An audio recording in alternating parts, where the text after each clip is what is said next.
Good evening and welcome to Slam the Gavel, the show that tells it all regarding family court, other court issues, as well as CPS. I'm your host, Marianne Petrie, and there is a non-denominational retreat weekend at the Resolution Center of Jacksonville, Florida. This will be a time of support and renewal for parents and grandparents on the journey of parental alienation. Standing strong in resilience, paving the way for good health and a great future. This will take place April 22nd through the 24th in Jacksonville, Florida, and I will have all the information in the podcast notes. I have a return guest. I have author Michael Sayen. He was last on the show January 19th, 2022. He's been on the show prior times, but season 3, episode 9. And we're going to talk about, is it better to err on the side of caution regarding children within the family court system? I totally welcome you back to the show, Michael Sayen. Hey, how you doing? Good. How are you? You know, we are activists, or we're in this fight because we have been emotionally traumatized, and our children have been emotionally traumatized, and we're trying to help others so they don't have to go through this anymore. Right. And it's so traumatizing that this will affect multiple generations to come. And people don't realize this who have a personality disorder. Yeah, well, we all probably have, they say that every single person has some kind of disorder, because nobody's perfect, right? Mm-hmm. And we're all, we are all influenced or slaves of sin. And, so it's not a perfect world out there. And I think that, you have a whole bunch of imperfect world and a whole bunch of imperfect people. And then you have a government trying to govern imperfect people. And sometimes the government oversteps its bounds. And that's what I want to talk about today. Right, because the best interest of the child standards can only help the judge navigate the best way custody can be shared in a no-fault divorce lawsuit. But I'm going to let you talk and explain more. Yeah. We're going to let Marianne actually have this hour. Maybe she has, maybe I'll be interviewing her this session. There you go. Yeah.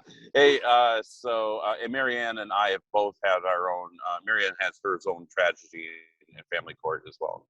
And we were just talking briefly about it today. So now, Marianne, if I'm understanding correctly, this may be a 2-part interview. Is that correct? Yes, or even 3-part. Oh, wow. Okay, great. Well, let me talk a little bit. As you know, I studied a little bit of history. My background, and for people who have not heard of me, my background is I went to Bible college, picked up the primary thesis of marriage, divorce, and remarriage from the Bible college. I did not complete it, but I did go there enough to actually learn how to use some of the, Hebrew and Greek sources. And then what I did is I actually studied for 25 years. I studied with the help of Dr. David Einstrom Brewer. He's considered one of the top scholars in the world on marriage, divorce, or remarriage. He is a senior research fellow professor out of, and he has his professor and his doctorate in Greek and rabbinics. So that means that he is actually, even though he's a Christian and he was a Baptist minister, he actually is studied under the rabbinical laws and practices of the Jews. So we actually studied ancient Israel, Jewish marriage practices, divorce, and the whole thing that kind of the custody and the whole thing that kind of goes with that, slave marriage, polygamy, philandry, monarchy. We deal with all those, and we deal with those on history between 2,000 to 3,000 years ago. So from the New Testament to the Old Testament, and even before that. So that's kind of my background. That's kind of my specialty. From that, studied contract law, unilateral and bilateral contract law, and the difference between contract law and covenants. And then I wrote from there. I wrote a book on how we apply contract law to the sacrament of marriage. The covenant of marriage. And how the church used to be in charge of this. Actually, the individual was in charge of it originally. And they would just basically report their marriage to the state. It was considered a private contract. And then the Christian church started themselves. which is absolutely fine. So we have Catholic Church being involved. Then we have the Church of England, or the ecclesiastical courts, and then we have courts of equity and common law. And then we have our law. Then we actually have family law starting in America. And that's kind of the trickle effect, or the John Trickle effect of how did we once have private contracts to now we actually have state contracts for marriage license. And that's actually, it's just to let you know, Marianne, a lot of blogs. The number one blog that I've gotten the most likes at and the most attention at was people really wanted to understand who has supremacy with marriage. Is it the state, or is it the church, or is it the individual? So that actually was actually studying marriage licenses. That actually was my number one most searched and most liked article. So I was actually surprised. I would not think that would be my most liked article, but that was probably by far. People really want to understand, why did the state incorporate himself and basically took the supremacy or the jurisdiction of marriage, divorce, or remarriage, or what's called matrimonial matters. And how did the state take the church's power away from it, and went without a fight, both in Parliament and also here in America? Well, yeah, that was interesting. I don't know. I mean, there's just so many questions people have as to how this just it went so awry. Yes. And so what I do is I kind of talk about that. And there's a lot of question of, supremacy, and, who has the final word, who has final authority. One of the things is we should probably start off, since this is a possibly 2 or 3 part section. Let me start off a little bit with the basics of the history of marriage. Is marriage a contract or a covenant? And then I'll actually be able to talk a little bit more, if it's okay with you, Marianne, of explaining how it went from a private contract to a state contract, and then how it went from the church to the state, and then how we actually got our marriage licenses. And is this all constitutional? That's okay.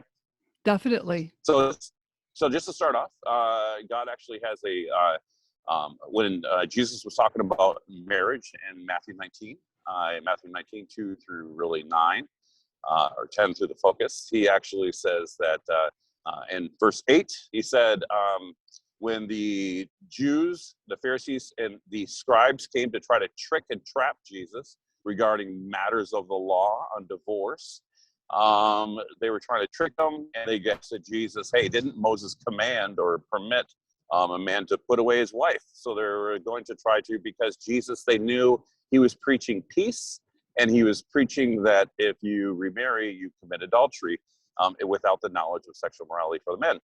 That was said on the Sermon on the Mount in Matthew chapter 5. So they come back to him in Matthew chapter 19, and they have a few questions for Jesus, because that doesn't really correlate with their understanding of the law of Moses. So they go there to trip Jesus, because they thought that this was an unquestionable answer was, really, if the law commanded that if you commit adultery, you get stoned to death, but the law said that a man was allowed to marry for uncleanliness, a matter of uncleanliness. What did this word, a matter of uncleanliness, actually mean? And at the time of Jesus, you have the school of Shemaiah, and there's different pronunciations, and you also have the school of Hillel. And these are 2 different types of rabbinical schools, I believe. And the 2 different schools of thought was, one was that you can divorce your wife for any matter, and uncleanliness. And the Shimei actually believed that you could only divorce your wife for sexual infidelity, and so or adultery. That actually changed a little bit later. His opinions changed a little bit, and it looks like he actually changed it from adultery to actually sexual morality. But long story short, it really didn't jive, because if you could only divorce your wife for adultery, and the adultery deserved the death penalty, then why do you divorce somebody that they actually should die for their adultery, if that makes sense? Mhm. And so that they thought they had Jesus in a good trick question. They didn't really want the answer. They thought Mhm. that they could discredit Jesus's ministry. So they said to Jesus to try to trap him, to try to trick him, right? They said, like the same thing they said earlier, right? They said, hey, um, you know, who do we pay taxes to Caesar, right? And he's like, and Jesus said, give me the coin. He says, render under Caesar the things belong to Caesar, and to God the things that belong to God, because they knew that under the Greco-Roman oppression, that they didn't feel that they could actually tithe to God and actually pay the money to their oppressors, the Roman oppressors, at the same time, and they felt that it was impossible to do both. So they thought they were going to try to trick Jesus with this question of, who do we pay, or do we pay, these taxes to Caesar? And so basically Jesus just comes back and he always answers a trick question in a trick way. So that's Mhm. important when you want to understand Matthew 19, is that Jesus never answers a question yes or no. And he usually answers a question with another question, right? Uh-huh. So so they came to Jesus and said, is it lawful for a man to put away his wife for any reason? This was the story. This was actually the thought of the Rabbi Hillel, who actually said that you can divorce your wife for any matter, because clearly uncleanliness in Deuteronomy 24 or the Old Testament, the law of Moses, could not have meant adultery, because adultery was the death penalty. So it had to mean anything else except for adultery. So that was Mhm. kind of the main theme at the time. And so they were kind of going divorce crazy at the time as well. Mhm. Um, Sorry to get a little long-winded here, but to be able to understand. So when they came to Jesus with this trick question, Jesus first of all starts off and he asks them he asks them some questions. He asks them, he kind of fires back and he says, first of all, that man should not separate what God joined together, right? Is if Mhm. God joins something together, first of all, man shouldn't separate.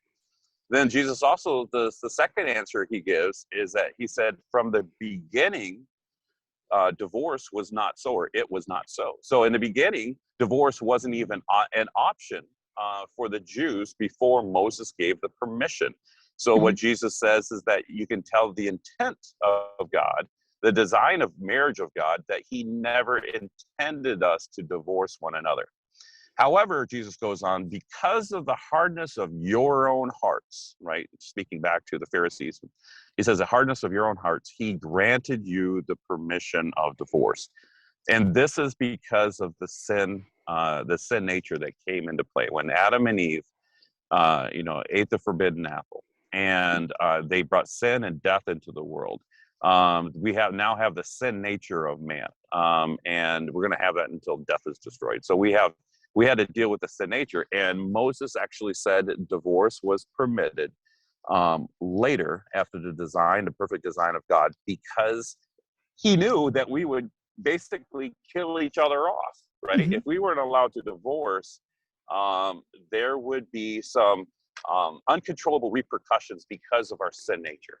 Mhm. And he gave it to us as a mercy, because he realized that we could not regulate ourselves.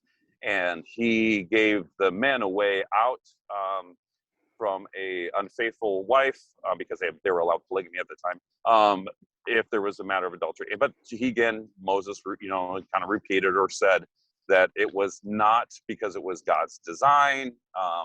It wasn't commanded. It was allowed because of man's own frailty.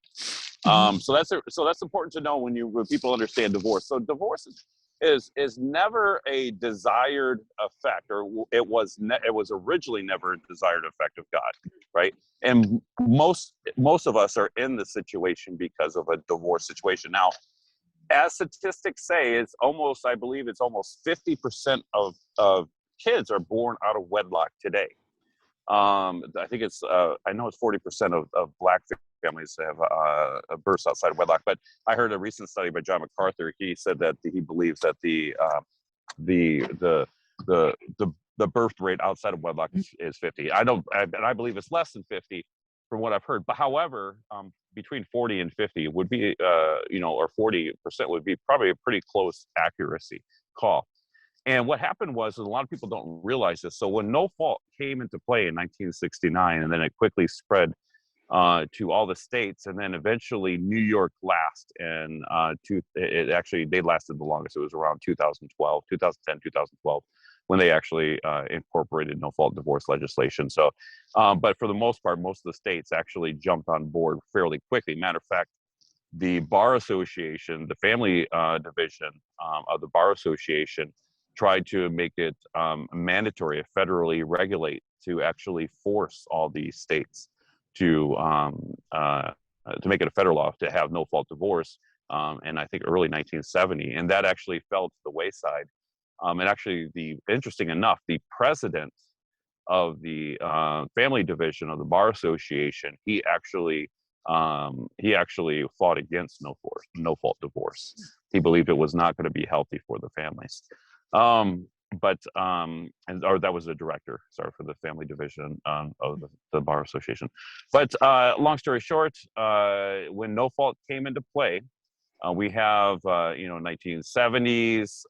The most states jumped on board. Now we saw divorce double, almost triple the percentage of divorces, which is not surprising, because Russia in 1917, they actually incorporated no fault divorce under Russian legislation under Marxism, thinking the government thought that if they could separate the families, they could destroy the power of the individual destroy the power of the family unit, and actually be able to have more power over the individual. And as well, if the woman started working, then you have more taxable income, federal and state taxable income. So Marxism actually, was all for the separation of families, because what the family unit did, is it protected itself like a herd of animals. It protected itself from evil prey. But when you start separating the family, right, then the herd becomes weak. And that's a very important principle, is that is also if you're dealing with child protection services. Mm-hmm. Child protection services they do not like to, they have, put it this way, they have a hard time separating children from intact families, because not only does the mother have inalienable and fundamental liberty rights, but the father does as well.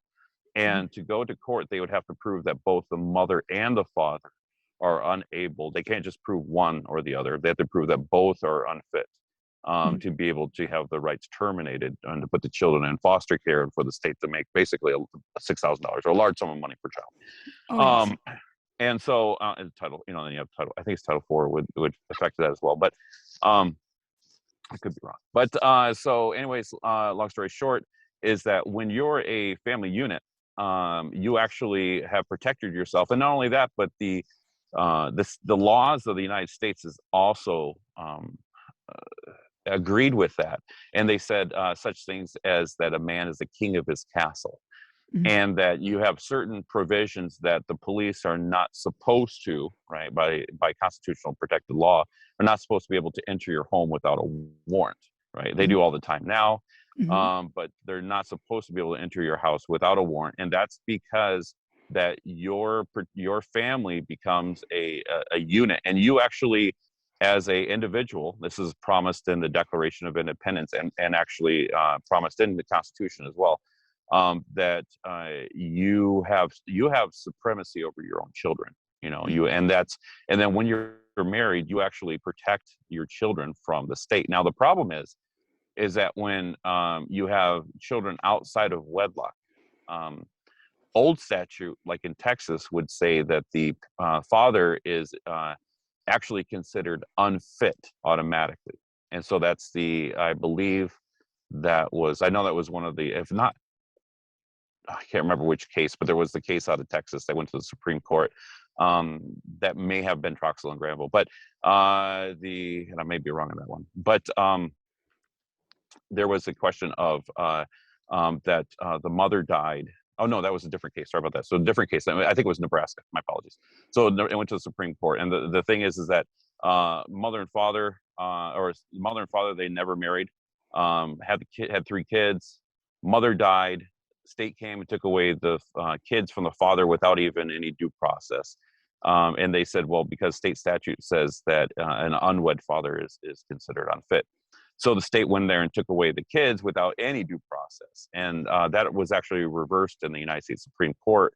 And that actually gives unwed fathers certain fundamental rights now. And so the states are now required to, or some of them have, or they absolutely should, change the statutes if they still have that unwed fathers are unfit, because they consider them unmoral or immoral, and they consider that immorality as being unfit.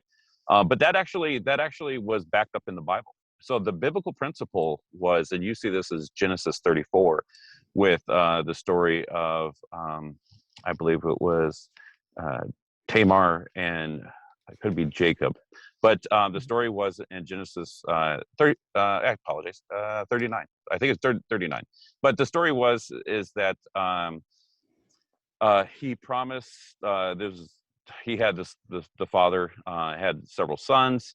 And the son married the woman. He died, and according to Levitical law, the next, the next son was supposed to take her on as a wife to be able to give the inheritance to the older brother.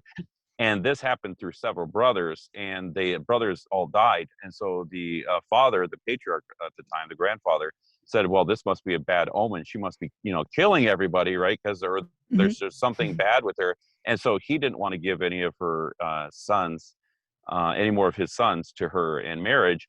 And so he was just prolonging it. And eventually what she does, and I believe that her name is Tamar, but she does, and this actually, Jesus's lineage is actually through this situation. But what she does is she dresses up as a prostitute. She goes into the city. The grandfather walks in, sees a prostitute. He didn't have any money. She says, well, what do you have? She goes, she's like, I have my ring and my staff. And he's like, so she said, fine, why don't you give it to me as collateral? They had a sexual relationship, and she actually got pregnant from that one sexual relationship. So now she is pregnant with the grandfather's baby. And she did this because he broke the Mosaic law, because he wouldn't give his sons to her in marriage, and she didn't have any children. So she actually kind of did have a moral right to actually to seek some kind of recompense from Jacob. But little did he know that it would be his own kid. And so when this came to his attention that she was pregnant, he just presumed, oh my gosh, she's a harlot, she's a whore, and he actually said, burn her with fire. And then she goes and she turns around, because he didn't know who she was at the time. She was wearing a veil. Is that she says, well, the person who has, whose ring this is and whose staff this is who the father is. And Jacob's like, hey, I have done wrong. He like instantly but the thing is that he did not marry her, and the child stayed with the mother. So it's a good example, biblical example of if the father only attains custody of the children, biblically speaking, or authority over the children, biblically speaking, not inalienable rights or fundamental rights, but authority over the children, only when he marries the mother. And the mother, what she does is she lays down her rights and allows him to have authority over her. And is actually the Bible appoints authority over authority over her as well. And basically any children they have, he would have authority over the children. But if they don't marry, biblically speaking, that woman still retains the authority of those children. Does that make sense? And that's where many of our state laws originally came from. Statutory laws came from, that unwed fathers are unfit, because biblically that is accurate. Because they never, not that they're unfit, but that they have never established authority over the woman. And if they didn't establish authority over the woman, they couldn't establish authority of what came out of the woman, right? So there was a little bit of truth to a woman say, my body, my choice, right? Now, not that she's able to have an abortion, because that's a right to life of the child, of an innocent child. However, she is right that if she never gets married, the father of the child actually never really attained authority, and the woman still attains authority over what comes out of her body, even though that he may have some fundamental rights. Now, the reason why I mention this is it sounds very technical, is because this has all come into play in the appellate courts and other courts just recently. And the question is, do unwed fathers have a fundamental liberty right for care, custody, and control of children that the mother that never married? And courts have recently changed and said that, and have given and has recognized children as having their own individual constitutional rights. And because of that, they said that the child has a constitutional right to that father, and that father has a fundamental right to that child, or inalienable right to the child. Now, that's biblically incorrect, and I think that's going to bite us in the butt in the long run. And the truth is that if biblically speaking, if a woman gets pregnant out of wedlock, the woman should retain 100% of that child, should retain 100% of the custody, and there's nothing in the scriptures that says that a man needs to pay child support at that point. So there's a good and a bad, for both sides, right? However, the visitation would be totally upon the discretion of the mother. Does that make sense? Yes. Now, when you get married biblically, that authority changes because of the curse, right? The cursed man and woman, Genesis 16. The husband, God says, "When you shall desire your husband, but he shall rule over you." That was the consequence of the curse, the sin. But what happened it made what was natural hard. It made what was natural painful. And the woman having pain in childbearing does not mean that she was not able to previously have children. It means that now, at one point, she was able to have children without pain. And now when she has children, it's going to cause her great pain. And women can tell you that is a heavy curse.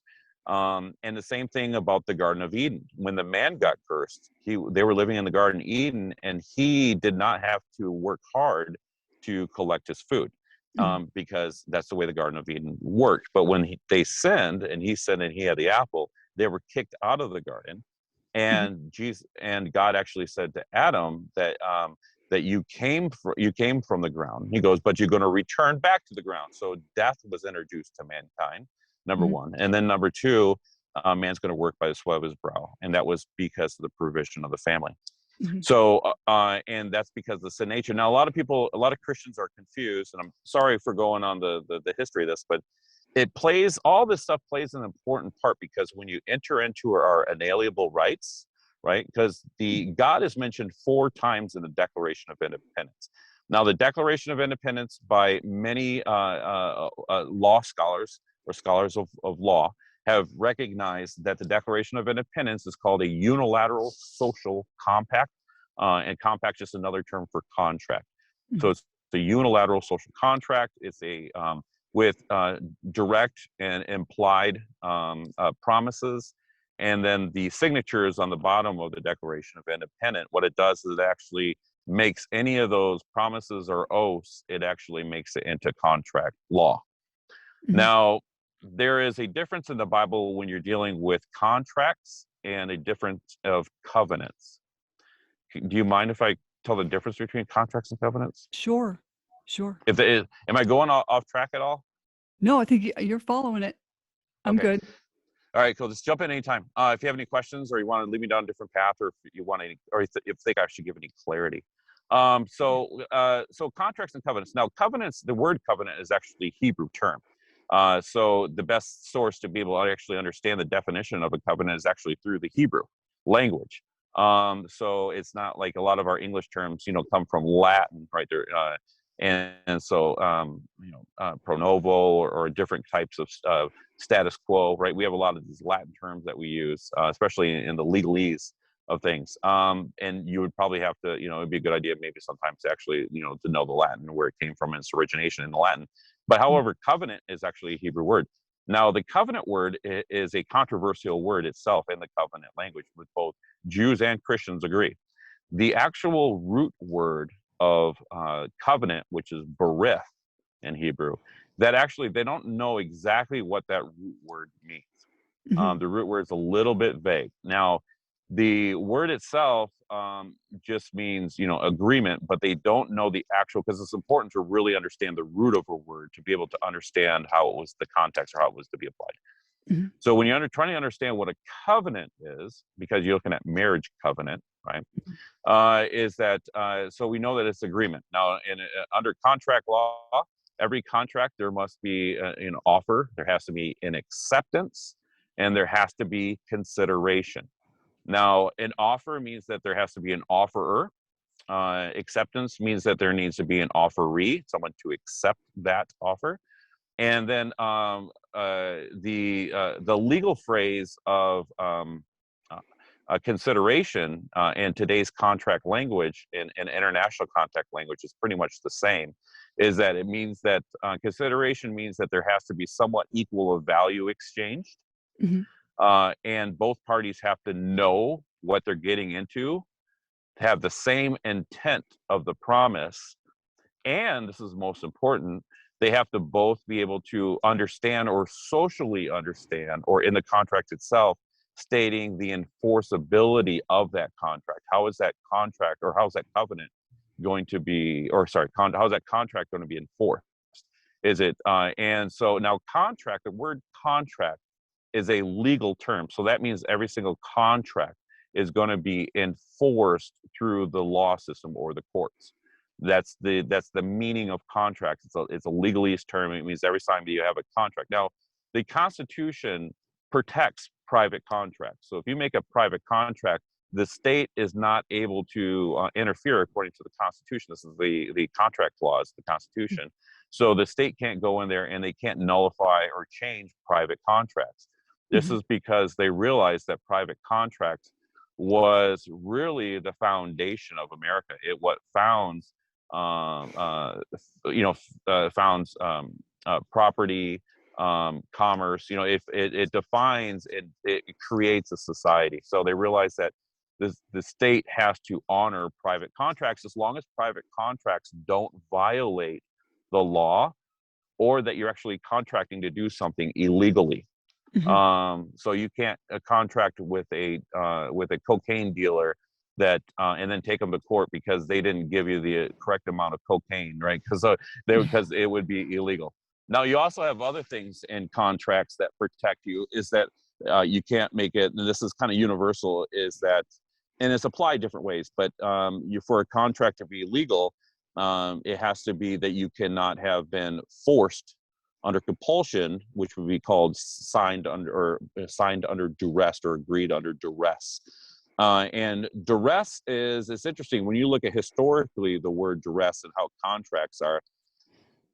Most of history and most of culture, they don't use the duress principles. They're like, if you sign a contract, we don't care if you had a gun to your head. Mhm. You still have to, and the courts are still going to recognize that contract. Um, Now, however, in the United States, we have the principles of that you can reverse contracts if you can show that you were under duress, right? Now, the duress standards are usually they what the courts will say is, did you have a gun to your head? But the principles still kind of remain the same. Is that was somebody blackmailing you to do that? Now, an example would be, let's say somebody kidnaps your children and says, hey, unless you sign this contract, say you're going to give me the house, I won't give you back your children, and you sign under duress and you get your children back. Well, you can say, well, hey, I signed under duress. This guy said that he was going to, he stole my children, and he's not going to give me my children, or he's, going to kill my children, or whatever. He's going to sell my children. I didn't know what he was going to do with my children, but they blackmailed me with children. Now, blackmailing is a something that would be considered under duress, and you would be able to get that reversed in the United States now, and probably English law as well. Now, the problem is that in family courts, they do blackmail you with your children.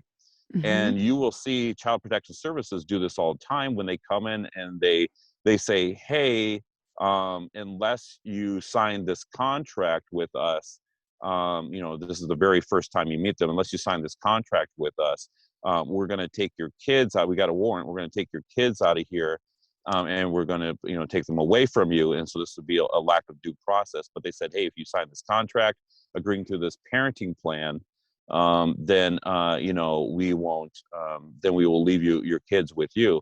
And this is actually a violation of the contract of duress, because you can't actually threaten somebody with kids. Now, the state will not agree to that, because it's been so standardized, and the state, the way state power kind of works with the Constitution and the United States Supreme Court, is the state's idea is that all of our statutes are constitutional until you either get that, until you challenge that state statute, or until the higher courts reverse, my ruling.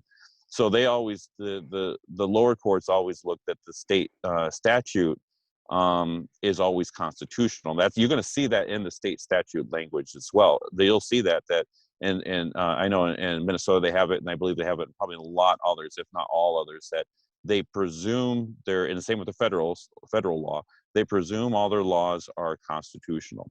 And that creates a huge problem, because especially in family law, because they'll make a decision that's unconstitutional, and they'll tell you, well, you need to obey this unconstitutional order, even if it's clearly unconstitutional, until you get that reversed in the higher court. Now, to get it reversed in the higher court, it's going to take a year.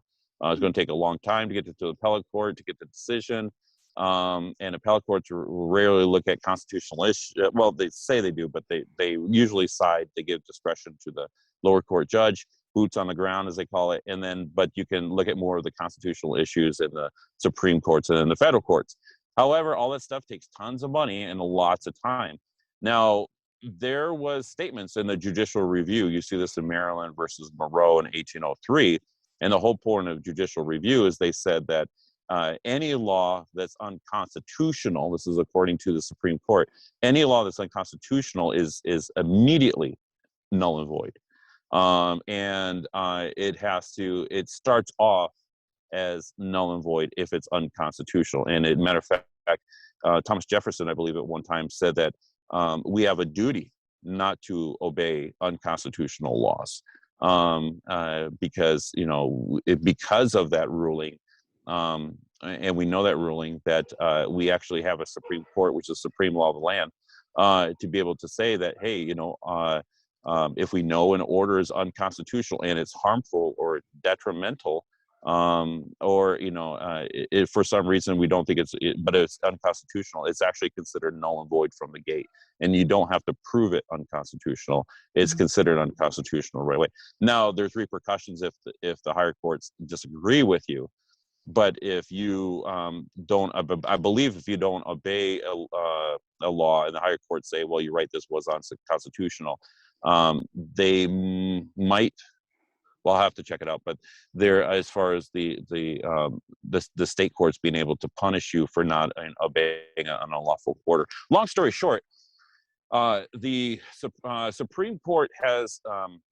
Well, let me go back to contract covenant if I could really quick. So, contract and covenant is that now you know the foundation of a contract, the offer, acceptance, and consideration. It can't be under duress. It can't be a misrepresentation. You can't tell someone you're selling them a Lamborghini for $100 and then you sell them a Matchbox car, right? They have to know what they're getting into. They have to agree what they're getting into, and most importantly, as far as family law is concerned, they have to agree that the enforceability factor there and how it's going to be enforced. Is it going to be enforced to the courts or not? Now, when it comes to the Declaration of Independence, we have all the things for a contract. We have a promise. We have the signatures on the bottom of the document, which would give it the oath, which would be the verification. It's a unilateral contract because it's the government telling the people, right, that this is a promise that we promise your inalienable rights, a life, liberty, and pursuit of happiness, that we promise that these are unalienable rights are given by nature's God, and they're fundamental, and that we honor that, we'll honor that. Now that is that is a implicit promise, and those implicit promises are contractually binding. So the signatures on the bottom, we have the promises, we have the offer. Now for the acceptance, because there has to be in a unilateral contract. Well, let me put it this way. In a bilateral contract, you have promise for promise. Like two people getting married, one person makes a vow, the other person makes a vow. So you have promise for promise, right? You have exchange of values that way. But when you're dealing with a unilateral contract, only one person is making a promise. However, the other person's performing a service. So it's called promise for performance. Now, and this will help you understand, like with the people coming through Mexico, you know, are they awarded constitutional rights? Now, according to contract law, the direction of contract law is that it can't be illegal, it can't be under duress, can't be misrepresentation, can't be fraud, and it can't be something illegal, right? And if it's none of those things, in a unilateral contract, the offerer offers a promise, and then the way that you accept that promise is you have to do a performance to accept it. Now, since the founders promised the inalienable rights, how we accept it is we actually, what would be called, is called civic duties. Like we'll do civic duties like paying taxes, giving to the community, serving in your local armed forces, doing community work, you know, owning a business, local business, anything you do that would bring value to that community, right, is that now you're establishing yourself as we the people, right? Now, like an example, some people will come here, they'll work, they'll collect all their money, and then they'll send it to their families, you know, at home, and they don't, you know, reinvest back into the community.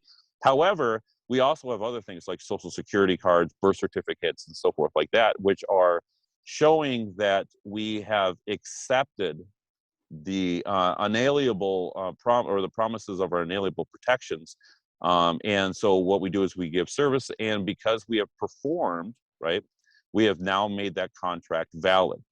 So when you say, if you've done, which all of us do, we pay taxes, we work, we've, you know, gone to the service, we have birth certificates, social security card, we have job, we show that we are doing civic duties, and we are giving value back into the community and back into the United States, is that now we actually are part of we the people, and we can accept and expect that the government will honor our inalienable rights. Does that make sense?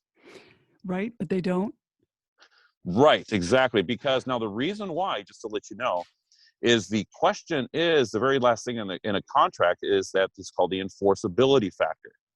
Now, the enforceability factor in a contract, right, is that now when you make an agreement with somebody, say, hey, I'll buy your car, great, hey, or you say you're selling your bicycle. Hey, I'll sell you my bicycle for $100. Oh, cool, give me $100, bike's yours, right? Well, that's a contract. You don't have to say this is a contract, and if I find out that this $100 fake, I'm going to take you to court. You don't have to say all that. It's implied, right? You have it's socially accepted that that those two people know that if you say, hey, I'll sell my bike for $100, and then all of a sudden and then you find out that that bike was stolen, right? And it wasn't their bike, or you find out that $100 was a fake $100, you know that you can take them to court, and because it's socially accepted, right? So it doesn't have to be in the fine print. It doesn't have to be a written contract. Matter of fact, covenants in the Old Testament were not written. They didn't have contracts in the Old Testament. They only had covenants. So there was no Hebrew term for contract in the Old Testament. But going back to the word covenant, the actual word covenant is a two-part word. Well, it's actually one-part word. It's berith, meaning agreement. However, there's another Hebrew word or term that's associated with it many times, and it's karath or karith. It's K-A-R-A-T-H. And that word actually means to cut or cutting. Now, what that does is that, and you see that it connected with berith throughout the Old Testament in several places, a lot of places, enough to substantiate that that these are definitely inseparable in most areas. Now, the K-A-R-A-T-H or karath, it actually means to cut or cutting. Now, That actually means that's the root word of that word. That was actually used to mean it was a blood covenant. So you take an animal, or you would take your own, which people don't know. It's in the old times. You're talking 3,000, 4,000, 5,000, 10,000 years ago almost. Is that you take in a lot of countries and cultures. This is not even Christianity or Jews. Just they would used to take. They used to drink wine, and that wine would symbolize. It would be called the blood of the grape, and it was to symbolize the blood covenant. And they would drink that, and they still do that to marriages today, right? We still have the wine ceremony now. What they would do in the Old Testament is that and in the old times, I should say, with different cultures, is they would actually slice their hands, and they would shake, and so they would mingle the blood, right, and that would to be a blood covenant. Or they would cut themselves, and they would drip blood into the cup of wine, both of them, and then they would both drink the cup of wine, and that would symbolize the blood covenant. So when Jesus said, right, you see this in Jesus says, unless you eat my body and drink my blood, right, you shall have no part with me. This is part of the blood covenant for Christians. No, the Jews were like the majority of Jews. They left at that point because they're like, hey, we can't eat your body and we can't drink your blood. It's against the Mosaic law. And Jesus turned to his disciples and says, are you two going to leave me? And they're like, where else will we have to go? All right, you have the words of eternal life. So, but part of the covenant, the marriage covenant with the Lamb, that was through the blood covenant, right? And that was for forgiveness of sins, but that was the blood covenant. And so the bride price was that Jesus gave his life as a sinless without no sin, or sinless offering, to be able to pay off what was originally established, because sin, actually, we lost the Satan actually got the contract to the people, or the authority over the people, when man sinned, death entered the world. Also, what happens is it actually established the authority of Satan. So Satan had somewhat dominion here on the earth, and that was through the sin. But what happened was, when Jesus paid the price, and paid that called the bride price of the church, through his own blood, sinless blood, he was actually able to make the payment, and actually purchase us back, as it was, in a sense. And so he made that final payment that was by God, and so therefore we are his, and no longer Satan has dominion over our lives, because of that blood. So now it's important. So when you're understanding covenants, it's all about the blood covenant. Now, the blood covenant is that in the Old Testament, the blood covenant was always enforced through the blood. Now, blood covenants could be enforced through the legal as well. Or it could be enforced by the church, could be enforced by the state. So it's because, and you'll see, there's a lot of what real estate does covenants today, and they actually call them covenants. And then the state will actually recognize that covenants still have the contractual power to be enforced by the state. So just because something's a covenant doesn't mean it doesn't have contractual value, and it doesn't mean that the state or legally can't be enforced. However, it doesn't mean that it has to either. Now, just to give you an example, when you hear treaties, treaties actually came from covenants. And when you made a treaty, you were making one nation in an act of war, took over another nation. They would actually enter into a covenant relationship, and that covenant was the same word. It was the treaty between two. Now, the enforcement of, now, like an example, if one nation, like like World War II, World War III, and we have all these, you lose, and then you have to enter into a treaty, right? The losing nations enter into a treaty with the winning nations, and there's going to be certain provisions and so forth that are assigned to that. Now, if that treaty is broken, you can't sue them in some kind of international court, right? For like, hey, you need to pay us money.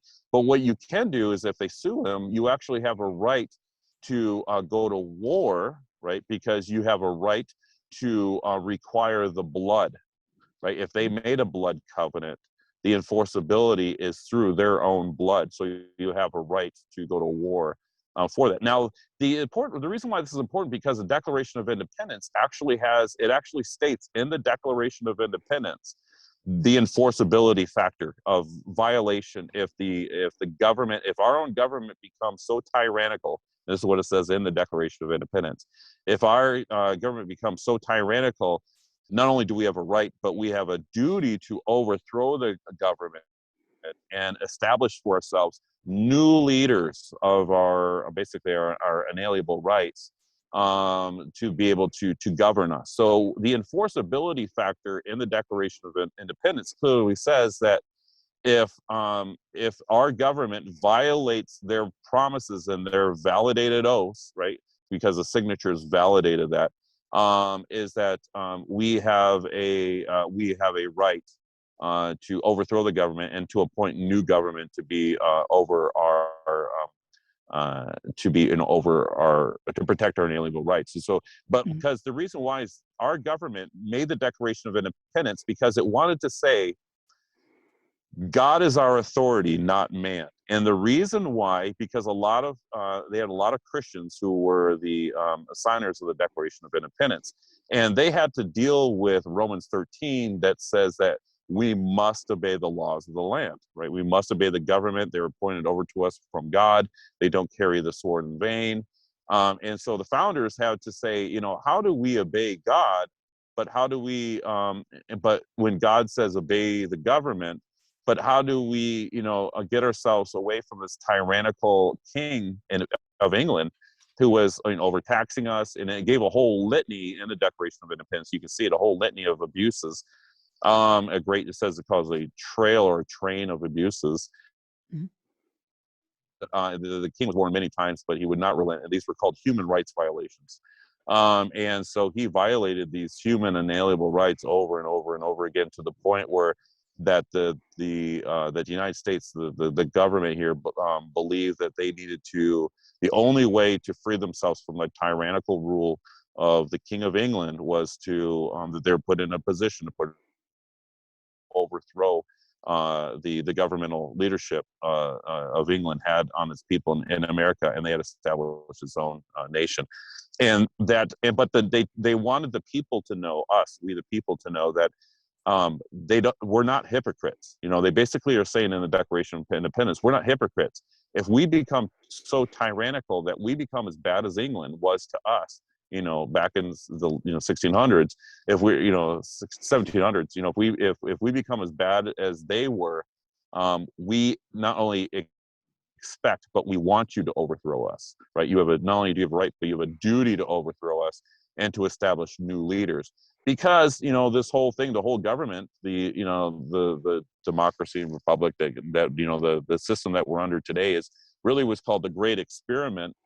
And it was really a new trial and error to be able to give supremacy to the people, Mhm. we the people, and be able to establish only certain powers of the government, and really have create these three branches of governments with checks and balances. Now, going back to the covenant and contract. Now, it's important when we're looking at inalienable rights, because we have to say, okay, how are our inalienable rights enforced? Are they enforced through contract, or are they enforced through government? Do they require us to overthrow our government to protect our inalienable rights, or can we go to the Supreme Court and get, can we take these things to court? Now, what the United States Supreme Court has decided, and this is early on in history, they decided that the Declaration of Independence and an inalienable rights of life, liberty, and pursuit of happiness, they recognized it was promised. They recognized that in the preamble. They recognized the signatures. They recognized the authority, and they recognized the spirit. However, they did not recognize that it was a contract, and they did not recognize that it had legal enforceability. So, but they did recognize that it had great power. And so what the early founders did was and we have over 100 Supreme Court cases as of to date Mhm. that the Declaration of Independence was not used in any case as of today, not used in any cases to overturn any cases of regarding issues of inalienable rights. However, in over 100 cases, there was a dissents by judges saying that they strongly considered the spirit of the Declaration of Independence in making these decisions. But now do you have any questions so far? No, I'm just listening. It's just it's the government is just not. It's doing its own thing right now, and especially in Yeah, the family courts. yes, and the reason why is a lot of that reason why is because when the Constitution was now the Declaration of Independence, it was looked at as not as a contract, so they didn't look at it as having contract enforceability, right? It didn't have legal enforceability. You could not enforce, but however, the Constitution, right, the supreme law of the land, the Constitution was actually considered law, right? Mhm. So what it did is it actually changed it to having the legal enforceability. Mhm. Now, the Bill of Rights, and you'll learn about this when the Federalists and the Anti-Federalists. The Anti-Federalists wanted the Bill of Rights, the first 10 amendments. Those were created as the promised or some of the promised inalienable rights in the Declaration of Independence. So the Bill of Rights were from the most important down, right, the top 10, and just a few of them, but inalienable rights that were promised in the Declaration of Independence. It was fulfilled in the Bill of Rights. Now, the Anti-Federalists, they stopped the Constitution being ratified until the Bill of Rights or until the Federalists agreed that they would actually include a Bill of Rights. They honored that. They ratified the Constitution, then they actually added the Bill of Rights later. But that was the state. Now, so we have the Bill of Rights. Now, it's important to understand is that since the Bill of Rights was a fulfillment of the Declaration of Independence promise, life, liberty, and pursuit of happiness, it was those inalienable rights. Inalienable, right, means that it's non-transferable. It's a third BC term from real estate, meaning non-transferable, right? Non-transferable Mhm. land, and it was, or really a right. When you deal with inalienable rights, what it was is they recognized that you were never given your rights. You were born with these rights. The state never gave you these rights. These rights existed before the state. Therefore, the state cannot take away what the state doesn't give you. That's the meaning of these inalienable rights. Now, when you're dealing with the 10 Amendments, the 10 Amendments, the Bill of Rights, they were clearly from the Federalists and the Anti-Federalists. So everyone agrees that the intention of the Bill of Rights was a fulfillment of the promise of the Declaration of Independence. Some of those, there is more, but those were some of those promises. Now, when you're dealing with a unilateral contract, right, you're dealing with only one party's making a promise, such as the Declaration of Independence. When you're dealing with a unilateral contract is actually considered unconditional contract. Does that make sense? So a unilateral contract is unconditional contract. A bilateral contract is a conditional contract. Mhm. So when you're doing if only one person is making a promise, then the other person cannot break their promise, right? Only one person can break the promise in a unilateral contract, and that's the person who made it. So therefore, we the people can't break a promise that we never made. So therefore, after we have performed and our performance shows the acceptance of those promises become unconditional. Does that Mhm. make sense?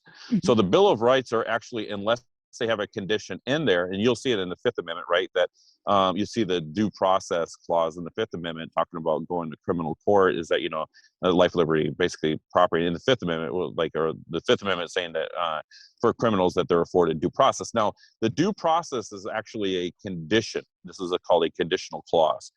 So conditional clause is not a good thing, really, because what a conditional clause does is, and you're allowed to have these in unilateral contracts, is you're allowed to have very, very small conditional clauses. Now, to explain unilateral contracts versus bilateral contracts, the best way to explain that is most of car insurance that you have today is a unilateral contract. How Mhm. it works is that you're paying for an insurance and the insurance will cover you. Now, as soon as you stop paying, like, you're not contracted to pay for the rest of your life. You're just, you pay, and that contract ends when you Mhm. stop paying. When you stop paying, the insurance company can revoke its coverage, right? Mm-hmm. So you're only covered as long as you pay. So it's unilateral, where you're doing a performance, and the promise is the insurance company promises that if you get an accident with your car, they will pay it. Now so it's considered unconditional, because we don't make any promises when we pay them money. However, they do have small conditions in those, and some of those small conditions would be we have to report an accident in a timely manner. Maybe it might be that it can't be necessarily like our faults, or they have to be like certain conditions. They can be small conditions, but for the most part, if we get in an accident, we expect that it will be paid for by our insurance, right? So what happens is a unilateral contract, though it's unconditional in principle, right? It can still have very, very small conditions in there, but it doesn't really change the overall unconditional aspect of that contract.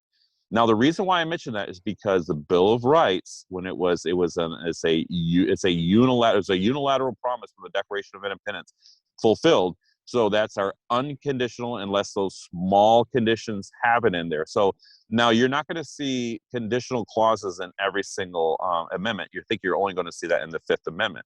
So all the other ones, freedom of speech, there's no condition in there, right? Mm-hmm. So if there's no condition in there, we are to expect that we have unlimited freedom of speech.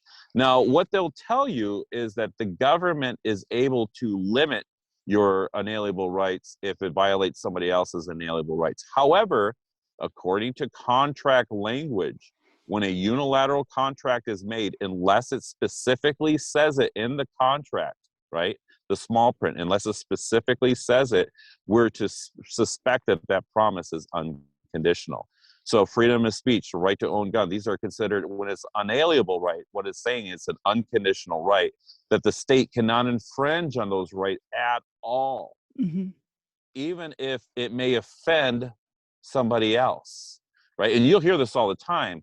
A parent will have constitutional right to their parent or to their child, but then the state will turn around and says, well, the child has a constitutional insecurity, right? And they're butting heads. No, that's not how it works according to the contract formation and according to law. What it is that the parents' rights cannot be nullified because somebody else is offended, right?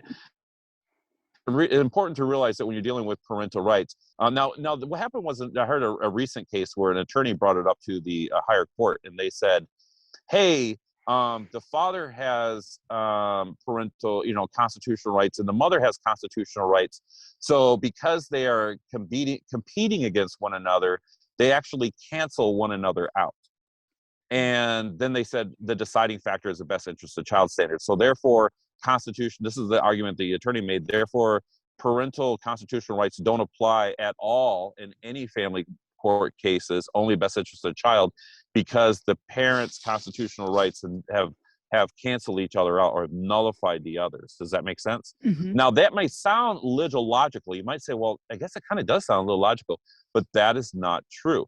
And the United States Supreme Court has agreed. The United States Supreme Court says that if you're in a divorce situation, right, that if you're married, you have equal access to your spouse. If you're divorced and you still have equal access to your spouse and equal rights to your spouse, you don't lose any of your constitutional rights. Does that make sense? Mm-hmm. So a divorce with 50-50 custody, according to the United States Supreme Court, is that you can still retain 100% of your parental constitutional rights without having any of them infringed. Mm-hmm. And that's one of the problems with unilateral no-fault divorce, is because in a fault-based system, like, there's two things that you can do to lose your liberty, right, in a divorce case originally. You could breach your marriage vows or your contractual obligations. And if you breach your contract, right, there's penalties. You have to pay a penalty for breach of contract. Now, the penalties is if you commit adultery, and they have like a fault basis in the old times. If you did a fault and you breached your contract, and the other party could prove that you breached your contract, then the penalty is that you could lose some of your rights. And because of the penalty, it was It was a civil lawsuit, and I believe then they were jury involved a long time ago. Back in the early 1900s through the 1800s, 1700s, and so for up all the way till I think to the early 1900s, they have it was a civil case, and most of them had juries as well. But and so does that make sense so far? Mm-hmm. So Mm-hmm. you could have just because you go through a divorce, the United States Supreme Court has says each parent still can retain the rights. Now, because each parent can still retain the rights, unless a parent is found unfit, right? Mm-hmm. Both parents still retain 100% constitutional rights to their children. Therefore, the presumption of 50-50 must be, or 50-50 must be a presumption in all cases, because marriage is done through a marriage license. It's also contractual obligations, and you're actually doing a marriage contract. So even though people, and this is where legislators will try to muddy the waters, they'll say, well, it's a covenant, it's a religious thing, therefore contract language and principles don't apply. That's not true. When the state became a party, by the power vested by the state when the state became a party to that marriage contract, all contractual obligations applied, and that's why you can go through a court to get it enforced through the court, because it is the state considers it a contract, and contract principles must apply, and that means no fault divorce. If there's not a fault base where there's a breach of contract, then 50-50 must be the presumption. Now, we have this in business contract law as well. Business contract law, if two people own a business and there's no fault, no one breaks that contract, there's no penalties that are given by the court. The court works more as an administrative judge, not a lawful judge, right? Because he's not judging between two people. He's being more of an administrative unit.